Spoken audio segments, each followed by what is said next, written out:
that you don't have, please let us know.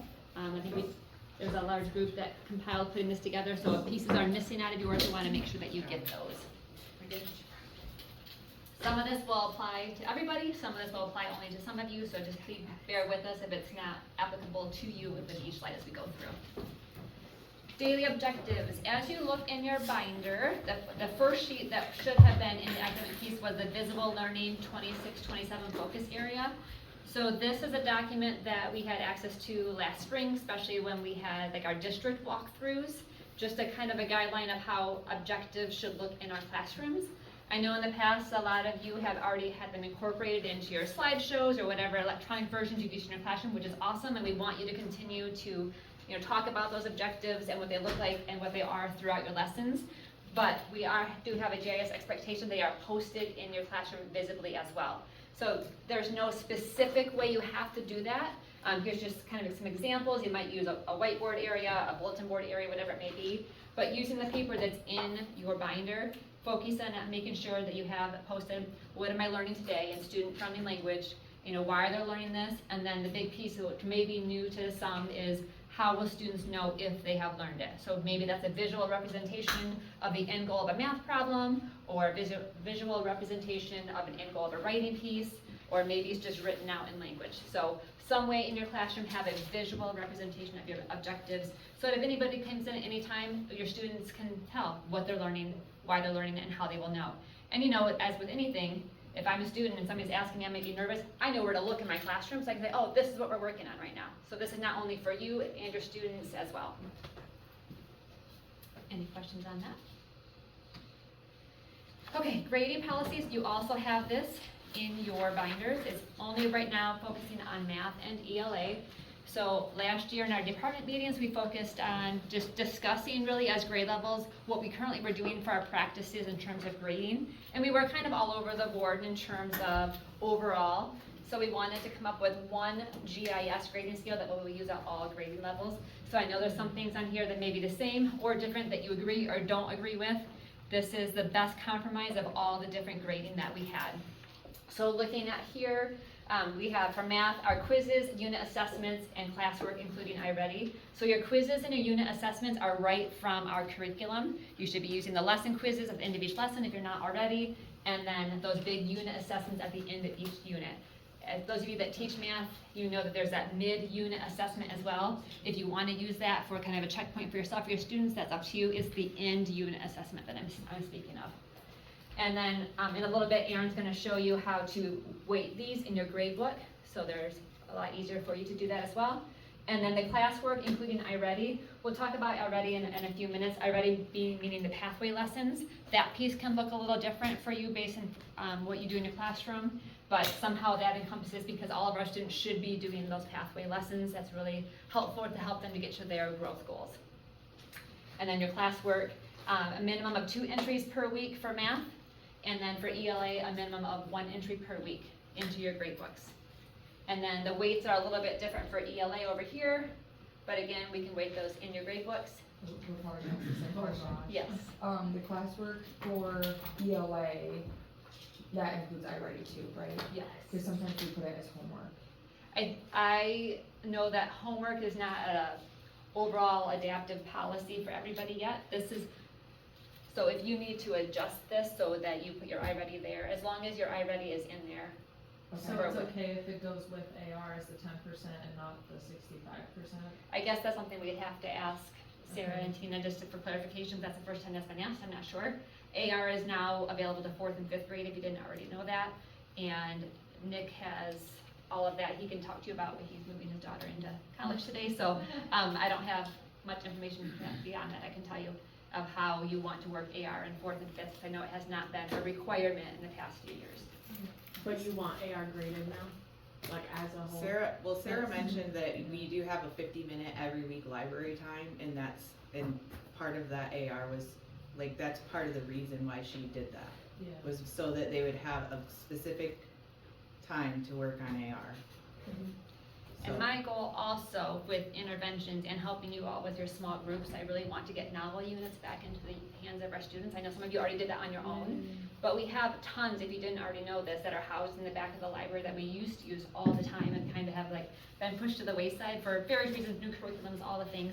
But my hope is that whether in your small groups, at least getting started with our independent students, or even our students who can work with support on different levels of those novel units, and that can be part of their AR as well, because those all that we have are linked to our quizzes. With the novel units, I know Miss Personnel and I spent all of last year like organizing those books, so I don't think that there's a system yet. Maybe you can, if you're Help kind of that. doing that, help like a way to check out, because every bin now has a full class set. Awesome. That's Or so there's good. like in the cabinets, buckets that just have like 10 books for small groups, so we haven't come up with a system yet of like, you check out the whole bin, you take the whole bin to your room and then check it back in, So so you're not just take taking random out books. Yes, a couple books. very good. Yeah, so, yeah, I can help work on that. Yeah. Zero. I'm sorry. Just a quick, this is more just a clarification, like, why no homework for math, but we can do homework for ELA? Just, like, is there like a reason behind that? I think the homework is just AR, like for reading. That's why that's there. And maybe we Like, can they should talk be about the reading every language of night. that. I mean, I know that in 6th grade, like, kids do stuff at home, but it's really just what they didn't finish in class. So so it's just going under classwork anyways. So if they're there and they're just messing around and they don't do it, we're still gonna require it. It's gonna get done at home as homework, but it's going under their classwork grade, because they chose not to. Or they were sitting in RTC the whole class and they missed it and they have to make it up. And I So, but think, there's not like we talked about it, like, the year I taught 3rd grade, I'd send a whole packet home every Monday, and with like a little 10-minute activity, and that was their homework. We don't do that. I don't think, we don't do that here, so. I do, that's why I had a math one that was spiraling, reviewing the stuff that supported the lessons I was currently doing, and then I had an ELA homework as well, and it was one question night for both. So I'm just trying to understand, cause I also like put that we were gonna have homework in my welcome back letter, so now that's. could you record it as part of your classwork? I mean, if it's a technicality, again, going back with what Erin said, you know, not everybody does it the same I way. just am trying to No, understand. Yep, and I totally understand that. I think that with, for example, ARD and reading, every student can take a book and read on their own, it's at their level. With math, it was a little different, you know, some people whether they have help at home or they don't have help at home, what you're sending home and expecting to come back, all of those different components. I think it was more of what made the best sense with our population of students in terms of the whole school. I mean, I love that we all have the individuality of what we do in our own classrooms, but we're trying to make the policy for everybody to go by. And I think there's, like I said, ways for you to still do the things that you're doing. Where can you put it in your grading? And I know it's nice to record as homework so you can say, oh, the grade is lower because the homework piece of it. So I don't know if we can try to figure out a way to help make that too. So zeros, there's, you know, a lot of discussion on, should we give zeros, should we not give zeros, do students get exempted when they're not here? So again, we're all over the board in terms of what was currently happening. We just want one school policy, so trying to take all of those things into consideration. What's up here is what kind of encompassed the majority of what was being talked about last year. So when absences affect the work completions, you know, if a student's on a 2-week vacation, should that be exempted? You know, or are they expected to do all the work when they were gone? You know, yes, it's gonna be a case by case for some students. You know, with some students that can or cannot do it without you or without being in the school day. So if you have a situation where you are not feeling like you know for sure if they should be exempted or not, that's probably a conversation to have with Tina and Sarah. Typically, you know, if they're not there, the exempt rule probably makes the most sense. We don't have control of what happens outside of our building and what's the most fair for our students. Zeros, yes, zeros can be given. That, you know, that refusal to work or participate, absolutely doing nothing, that is a zero. However, throughout our marking periods, we want to make sure we're giving opportunities for our students to make up those zeros, giving the time, the resources. So students who have zeros but really do want to make up those, we make sure we offer that. Linda, Yes. on the ELA grading where it says the marking period assessment, that would just be their unit assessments, because we don't always, some marking periods you get through one assessment, some you might get through 2. So fifth grade doesn't have marking period, they're just the unit assessments. So you're talking about, The big ones. like The big one, assessments, big ones. yep, after the end of And each so unit. the short quizzes would be in the 65. That would be, yes, Okay. yes. Now, I mean, this is just reading though, because we also have an ELA section, so I don't. It all goes in for ELA, so if you're gonna do it under, if you're doing the ELA, as far as your grammar, that would still fall in under classwork. No, I'm just talking about like in Power School, like there's reading There's a section and there's a ELA. So the classwork, So what would be our marking period assessment for, well, we don't, the Wonders doesn't have assessments under the ELA, that would just be classwork. So your ELA grade really would just be classwork, Well, unless we don't solve this. unless you do, so we wouldn't have that 25% for that? So there's no unit assessment, there's on no. grammar, it's just Unless- classwork, it's unless just you are practice. writing assignment at, Like You could do your, oh, your writing would fall in, written yeah. Can project. you do the essay Yeah, as the like essay. the assessment, the Yeah. 25%? You could do the writing, And then, yeah, and then like spelling quizzes can still go to that 65%. Right, and that's kind of what I was gonna ask. yes, the writing would go under, thank you for that clarification. Yeah, you're welcome, it's okay, it's just weird with reading and. Yeah, having two like, separate. Separate, Two separate. And Okay. they asked for it to be combined, but they won't combine it, so. Okay, thank you for bringing that up, Yeah. that's the first time this one's been brought up as well, so. Okay. Okay, so then your special education grading might be slightly different in terms of how we approach what grade students earn. And so Nikki's gonna tell you more about that. Last year, there was a lot of conversation, revolving around special ed and how do we grade those kiddos, and they're not always in my room, and they didn't get this page done because you pulled them away. So we kind of put together, and we've kind of worked through some of it. And so I think that the most important pieces of your day-to-day life, please don't give them a 0 because they weren't there. Really don't give a special education kid a 0 at all. 50%, they didn't do something and they didn't do it and they like flat out kind of refused to do it in your room. Let's give them a 50%, let's see if they can work themselves out of that. And I know that doesn't seem fair, quote unquote, but the things that they have to overcome in their day-to-day life is a little bit different anyways. So if you really have a question like, this kid really just didn't, just ask your case manager. We can work it out. We can talk about it. If you really think that they deserve that 0, then, you know, by all means, it's your ideas. But as a group, I think that if you asked us, we would probably say, let's do a 50%. And then let's work forward. This is just kind of a base, 70%, 80%, 90%. How much do you think that they did? What do you know about that kid? If they're not in your room and you feel like they missed, because they do miss some things, right? You can talk to us about those things. I want you to think like, what does that child absolutely need to know from this lesson?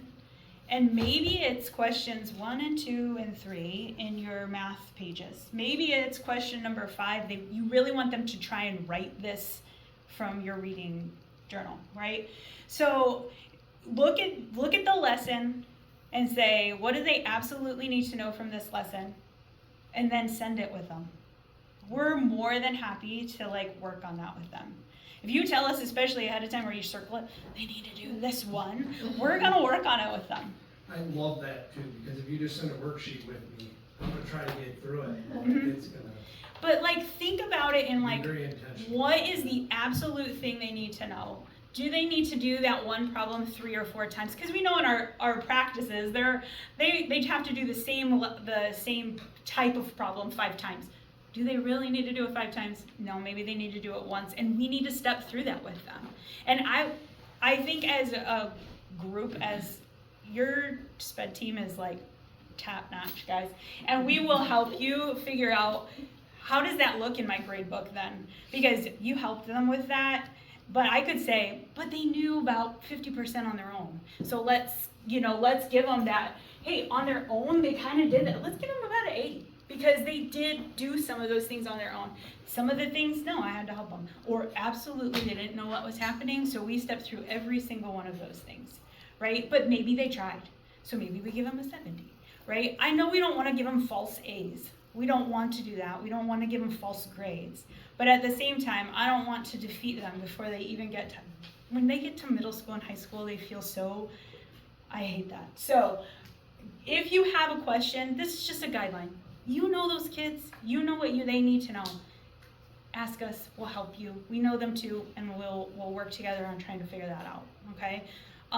The next slide, because you guys are gonna get these, the next slide are just examples of some writing, because writing, of course, is the hardest thing anyone has to grade in general, I feel like. General education kids is hard to grade. So special education kids, it's even more difficult because then they're like, but they might only have to do part of these things because, you know, we have shortened assignments and sometimes they just don't want to write because it's hard and you have to think. So this is just kind of basic. The one that is on the screen, I stole from Nick Nowak and what they use in 6th grade, and I just kind of like lowered it to be like, maybe a special ed kid could grade that. You can use it, you don't have to. If you have one that you use and you want us to look at it, we can help you with that. This one I stole from Teacher Pay a Teacher. I gave her credit though. You know, it's there. There's different things like punctuation and spelling. Some of those kids, their spelling is gonna be like, I sounded that out. Yep. So they get scored for that, right? Like, okay, I could understand what you wrote, but sometimes it's not spelled absolutely right. So, it's your fluidity. You guys know those kids. We trust you. Please trust us with any questions. But it really is kind of like your show. So, but if there are things that they are missing because we pulled them out, please send us with some of those things, the absolute basic thing that you know they need to know. I'm sorry, is You're that the one that the TPT one, is that shared with us? This whole slideshow is going to be, so that link will take you, hopefully So take all you that into stuff, that. okay, Yeah. Thank you. Mm-hmm. Okay, I also have a question, just because a parent actually asked me last night at open house, so, for an IEP, when I'm putting something in the grade book and I'll use spelling test, for example, if my student gets they get a 3 out of 10 on their spelling test, but they have an IEP, when I put that in the grade book, the parent's concern was if I give them the 50% or the 70%, they don't truly know how they're doing. So would you recommend, do I actually put in the 3 out of 10 but exempt it? Or do I give them the 7 out of 10 for the 70, but then put it in the comment box? Like, how would I best? so That would be parents my truly best know? suggestion. I would give them the 70, but put it in the comment section. Like, they really got 3 out of 10. They don't, you know what I mean? But are they spelling grade level words? Because I've also created spelling lists that are not grade level words, and then you give them that one instead. So if it's their level and they scored a 80, that's own that, right? You worked on those. But if they're like 5th grade words, I would do it the opposite. That's fine, and that's fine. Okay. Then I would just put that in the comments. Okay. Yeah. Perfect. So, I'm sorry. You're good. Why are you sorry? I don't know, 'cause I feel like we asked a lot of questions and. It's but, fine. For the, like, taking that example, right, like, if we make something that's more on their level and still putting it in that assignment, just in the comments saying this was a modified assignment, you know, and that's fine, Mhm. right? Okay. Yep. And the parents are gonna know Yeah. more than likely that those words are not 5th grade words, right? Right. So if they're getting them sent home and they're practicing them at home, you're gonna Yeah. know that that's modified words. But yeah, just put if you feel like it warrants a comment, put the comment in. By all means, like I think it's more important to be that open with them, Yeah. than not. I put the comment in last year on every single one of those assignments, like grade adjusted to reflect like student work or student goals. Like I put that on every single assignment last year. 'Cause And that's what I did last year, I just wanna make sure that like I can continue doing that, and Yep. it's not something I have to change. Nope. Okay. Nope. And then Gooch, because last year you put together like how to find those comments. So if you don't know how to, I think most people do, but if you need help doing that, I know he's more than willing. I Yes. could probably figure it The out. reason I can do it really quick is Julia knows just how to because do we it. used to do it a lot, like I had to do it for Power School all the time. So yeah, I can help, if you have trouble finding the district approved comments to put on the report card for each term, I can show you where it's at. And I probably the probably one, should just make a quick video about it. and probably the ones that are not in full caps, so it feels like you're yelling at them. You I know have the full some of caps those that ones, are not. I know. I'm like, can I just type this in from the notes? Can I write my own, like, before the report cards go out? No, there's the I don't policy think is so. for report cards, you can only use the drop-down box. I'll But make a on the, video but about on that. your, on the individual assignments, Yes. Yeah, yes, that's what I was saying, Yeah. sorry. Yes. Yes, that's what I meant. just not on the report card No, one. no, no, not And that, I put was in just the talking about comment like the individual. In the comment box. Yes, Okay, for the individual assignment. thank you. Alright, I'm gonna talk about how to weight the grades in Power School.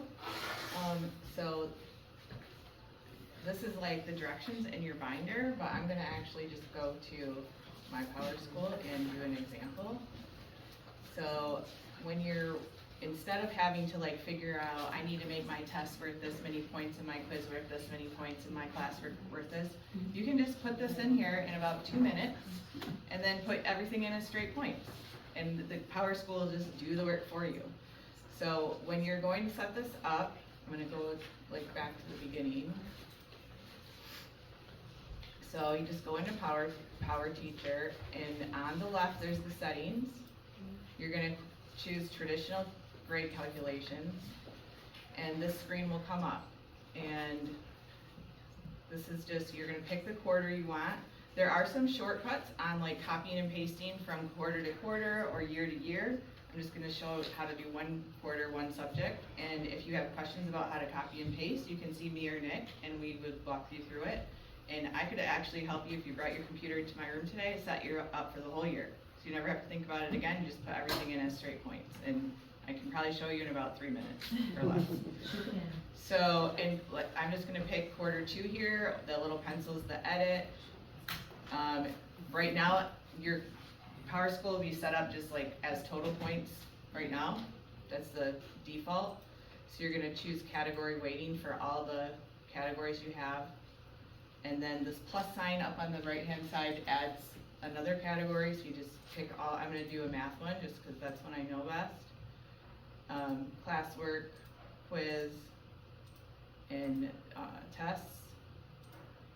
And then to weight it, you can see it automatically is just gonna split it evenly, so everything's at about 1/3. Just go to the weight and put in the percent you want, as the decimal version of that, so classwork was 50, and quizzes is 25, and assessments is 25, and done. And now everything you put in as points will just automatic, you can make your test worth 100 points or 5 points, it's still gonna weight it the same. It doesn't matter. Where has this been all my life? For the past 5 years? Just there waiting for you. Fry was your mentor, I'm Right, sorry. I'm like, Fry, Yeah, I what saw other the? people how to do it. Nick The, Nowak showed me how to do it. That's the what- other thing, when you're, putting an assignment in, so like when you add an assignment up here, just like a norm, I have this under my homeroom, so it's just, you add the assignment, you have to make sure to pick the right category. Like, you put your assignment name in or whatever, and then you have to, you'll see that the things that you have, see the little calculator next to the, those are the things that you weight. If, like, I know I sometimes have an extra category in mine, like, for stuff like just that I want turned in, but I'm not grading. Like, that could be something you do, Julia, on your thing. Like, I have a spot in my Power School, like, even for like, the first marking period, I know I have stuff like their NWEA is done, I have it in there, but it's not, since it's, that calculator's not on it, it's not part of their grade.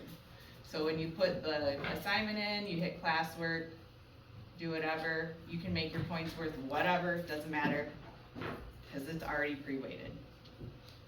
And then save and close, if you pick one of these other ones without the calculator, it's not gonna show up, it'll show up in Power School, but it won't be part of their grade. And will parents still be able to see that? They'll be able to see it, but they won't, it just won't be calculated into their grade.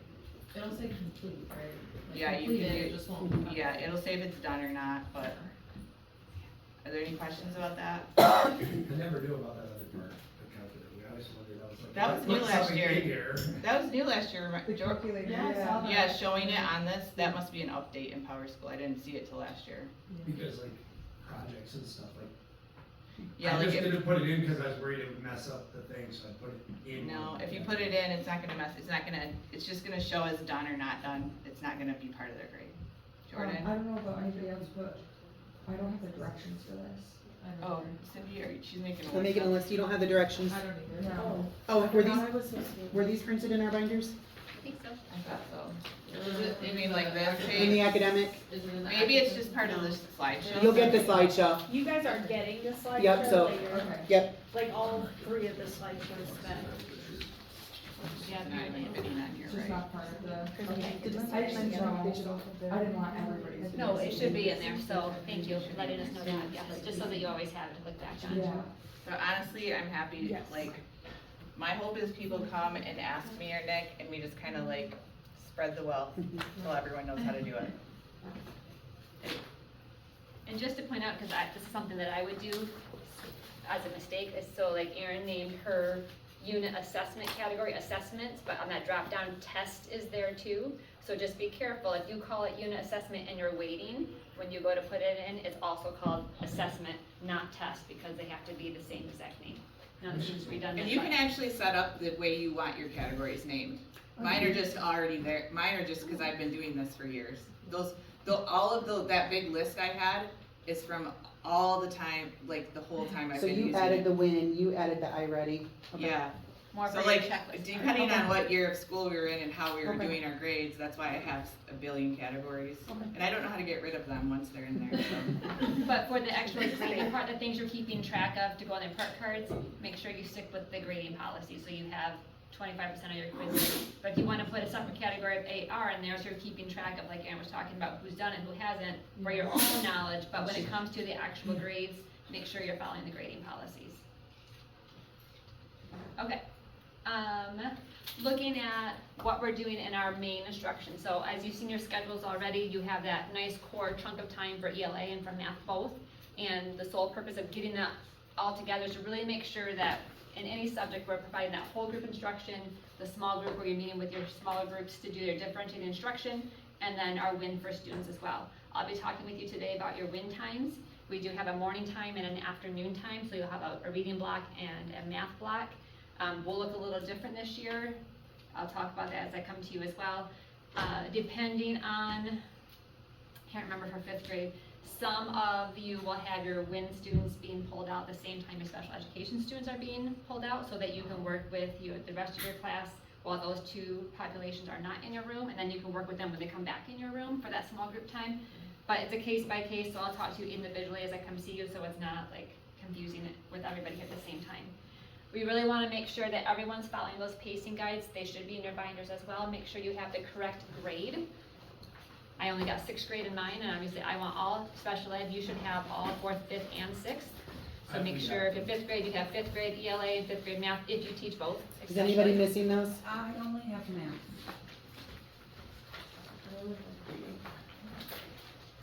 Sue, you need reading, Reading. and Julie, was it you? Well, so actually looking at this, I only have writing, I don't even have reading. Isn't mine like just totally, no, mine is literally only. Wait, I have, is it looking good? Yeah, but it only talks about written. It doesn't talk about the actual like. And this doesn't, Like the reading. see, but this doesn't match like what we were given by iReady, like iReady told us to not start with unit 1, lesson 1. It told us to start with like unit 1, cause you start with like a fable instead of. This was what was pulled out of the end drive, This correct? is what departments worked on last year for Yes. pacing The guides. one that they gave us in one of the trainings said to not start there, but. I think Nick did, in one of our Nick did department those, so meetings, you'd we have all to ask sat him. down and we talked about it, and this is what we came up with together. During department meetings, I wasn't Yeah. at that one because I was at this, so. okay. So if you're seeing something that doesn't look right, maybe that group can get back together with Nick as well and discuss what needs to be fixed, changed, moved, or discussed. If things are changed, please communicate that with everybody, because I wanna be kind of aligned with what people are doing Oh, in because that. it is there, so maybe, I don't know, maybe it's there. And then in terms of the pacing guides, I know sometimes we get a little bit off of where we are compared to our same grade peers. If you find that you're within a week off the pacing guide of where you should be, let's say it's the 5th week of school and you're looking at the pacing guide, you're like, wow, I'm 2 lessons behind, please reach out to me, use me as a resource, let me help you get back on pace, because we really need to stay on that pacing guide as close as possible, so we're in the right places for when our quizzes should be happening, for when our unit assessment should be happening, and to make sure we have equitable amongst classrooms of how much material all of our 5th graders and whatever grades you teach get through. So I know it's really hard, because it's hard to move on when you feel like the majority of your class is not proficient. That's really not how Ready Math or reading is set up. They do spiral throughout the whole thing. So their goal is to have those introduction pieces and then review and revisit as they build on additional skills. And I know for me personally, it's very hard, because I want my class to be proficient before I move on, but you're never gonna move on, right? You're never going to have every bit proficient. So if you're struggling with that please use me on your resource. I will help you as best as I can. We are bound to using those lesson quizzes and unit assessments that are part of those curriculums. So those are what are reflected in our grade books underneath quizzes and assessments. So please make sure you're using those as well. This last piece, we've had so much discussion on technology, everything from cell phones to Chromebooks, and how we all feel like in this world, like our youngsters are on technology way too much.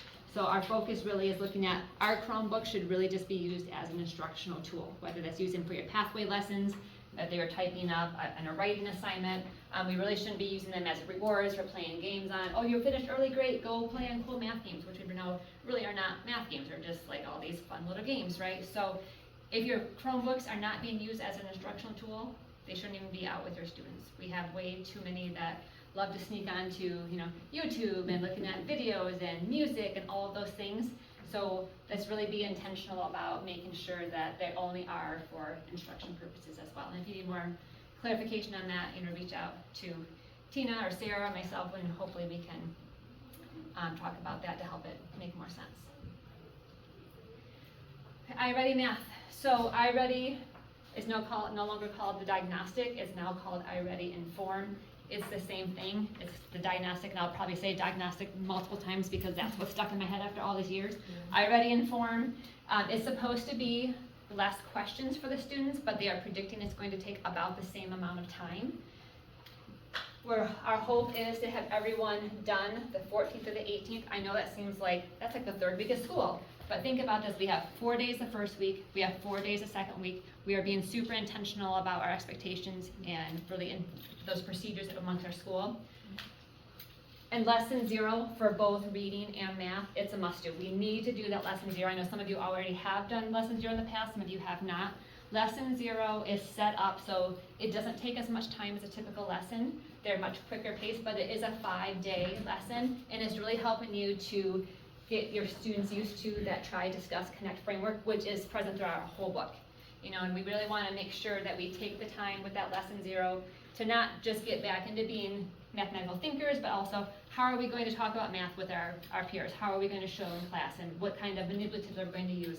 So lesson 0 is not in your teacher guide, it's only on the iReady portion. I printed it all off for all of you, so I have your teacher guide printed off for you for lesson 0, all the student pages. You have to make copies for your own class if you choose to do that, and then the answer key for that, and then any resources they had. The one thing I didn't print out, because you're going to want to access, are the slides, and that is right in your teacher toolbox as well. If you need help finding it, use me, I'll show you. The slides, I use the slides with every single lesson to guide my whole group lessons every single day. If you don't already use those, I highly suggest it. It keeps you on track. It builds in all the questioning that you need to do with your students anyway. It's a great resource, so you need to download them to your Google Drive. I put links right into my slides that I had in my classroom, and you just click on it and it's there for you. So I'm happy to help anybody who does not already know how to do that. I think it's a great resource, and I would highly suggest you use those slides. I do that too, so you can also ask me if you need help. Perfect.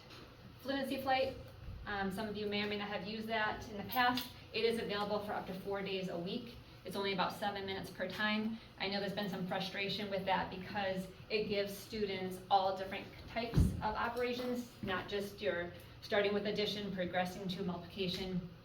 That has been addressed or taught to iReady numerous times. We wish it was more like pathway, where you gain a skill and fluency, you move up. They have heard that numerous times, and I believe they're working on changing that around a little bit. From what I know now, nothing has changed. It's still a valuable resource, even if you have a student who's not proficient in multiplication, or even doesn't know how to do multiplication, just that exposure to it, they're not getting graded on the fluency flight, but it's great extra practice. It could be a morning work activity, it could be part of, linked to the same time in your intervention time that maybe, or their, small group time that they're using fluency flight and then their iReady pathway. So there's multiple ways we can work that in. Again, I'm happy to help to plan that out if you want help with that. Pathway lessons, there's lots of discussion amongst our group, between should a student be passing a number of lessons per week or spending a certain amount of time. iReady really suggests that it's this 30 to 49 minutes per week. And then the counter as well, I have a student who just sits there and stares at the screen, and then it shows that they were on it for 49 minutes but did nothing. So that's where your teacher discretion comes in. So if you have a student who you know has worked super hard on their iReady and all their times that you have built into your schedule for them, and they've only passed one lesson that week, you decide, is that applicable, is that what's best for that student? Or if you have another student who has spent 75 minutes and has passed 0, so what does that look like for that student? So that's where you have to kind of look at your student as an individual, but making sure we're providing those opportunities for the iReady pathway, which only turns on after we get the diagnostic done. So if we have 8 days in those first 2 weeks of school, the first couple of days, right, we're just really building that community and working on our expectations and policies. So let's say you start lesson 0 on our 3rd day of school. Lesson 0 set it for 5 days, so it takes you almost to the end of week 2. So, and you can be working on fluency things, you can be working on, skills that they need to remember from 3rd grade, all of those things. And then so by our first full week, iReady Inform is done for both math and reading that week, because the following week is NWEA. So there's been questions in previous groups, why are we waiting so long for NWEA? So we've talked about, again, what's our goal for this year in this school, what are we doing those first few weeks? We don't want to say, hi, welcome to GIS, take this test. Oh, now take this test. Is that best practice for our kids? Probably not. Is it most accurate of their skill level? Probably not. So we're trying it this way to see if this gives us some better, more accurate results. Especially with the iReady Inform, because that's our curriculum, that's what we have control over. If we do that lesson 0 first, we get our students back into thinking about math, back into what it means to be a student again. So when they take the iReady Inform that 3rd week, it's probably more accurate to what their level is. So their pathway is more geared truly to what they can and cannot do, which is our hope. Yes. Do you guys mind if we do the iReady during wind time, the diagnostic, or would you like it outside of wind time? Let's talk about that when I come to talk to you about your specific wind time, because it is slightly different for different people based on who has special education students, who doesn't, and Okay. I don't want to make it like a whole Perfect. group, but as long as it's in that week. Okay. So it gives us time to do groupings for interventions to come after that. All right, so reading, very similar to a lot of what Linda just said, so I'm not gonna go through it. There will be a lesson 0 as well that will be printed out for those that teach reading. As far as the only difference is in the math they have, it's their prerequisite reports, prerequisite lessons. Ours are the tools for scaffolded lessons. So I showed real quick how to find those with the drop downs. The tools for scaffolded lessons is the one that has the 2 passages at different levels, but they're covering the same skill, whether you're looking at cause and effect, or maybe you're looking at prediction, fact versus opinion. Those are broken down into 2 different levels, and each student will fall in one of those. And then the other one is for the more intensive special ed, Mr. Gertz, or first, what? Pena. Is it? Okay, so you may not have access to the magnetic reading, but the classroom teachers will. You could pull if a student has more of a level where they need to be working on vowel digraphs, or maybe they need to be working on specific prefixes. These are gonna be more intensive lessons for those students that are, as a result from their iReady Inform testing at the beginning, middle, and end of the year. So everything else is pretty much the same as what the math is.